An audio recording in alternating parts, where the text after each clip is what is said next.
জি, আলহামদুলিল্লাহ আমি বলব যে ফার্স্ট ম্যাচ ওপেন করেছিলাম। সো যেরকম এক্সপেকটেশন ছিল এভাবে খেলতে পারিনি। কয়েকটা ম্যাচ অফ ছিলাম, আবার একটা খেলেছি।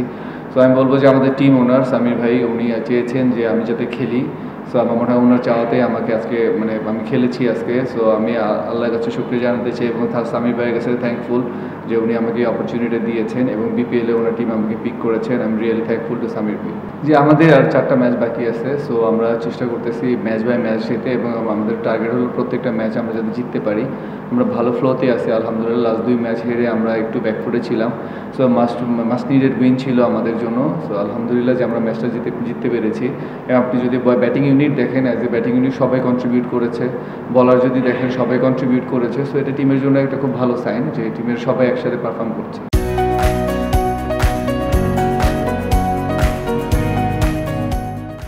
না, আমার চেষ্টা ছিল যেটা যে আমাদের মানে শুরুটা মানে স্টার্টিংয়ে আমাদের হায়দার থাকে, ক্লার্ক থাকে। সো আমার জন্য জবটা অনেক ইজি হয়ে যায়। সো আমি চেষ্টা করি বলে মেরিট অনুযায়ী খেলতে। আমরা একটা বড় পার্টনারশিপ করতে চাই উপরে, যাতে আমাদের নিচের ব্যাটসম্যান যারা আছে তাদের জন্য পরে কাজটা ইজি হয়ে যায়। না, আলহামদুলিল্লাহ খুবই ভালো লাগছে, কারণ টিমের উইনিংয়ে যখন আপনি ব্যাটিংয়ে বলিংয়ে দুই দিকে কন্ট্রিবিউট করবেন। So I feel really very happy. Khaled is very strong man. Mentality যদি আপনি চিন্তা করেন, ফিজিক্যালি মেন্টালি সে খুবই স্ট্রং একটা ছেলে। কারণ একটা ছেলে সবাইকে একদিন যেতে হবে, এটা খুব অবভিয়াস একটা জিনিস। তো ওর মা মারা গিয়েছে, জিনিসটা নেওয়াটা অত ইজি না।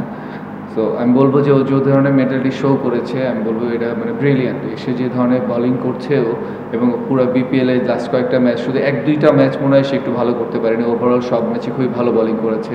সো এই ধরনের বলিং যদি করতে থাকে আমরা টিমের মানে চিটাগাং কিংস খুবই মানে হেল্পফুল হবে চিটাগাং কিংসের ভালো রেজাল্টের জন্য খালেদের দ্বারা।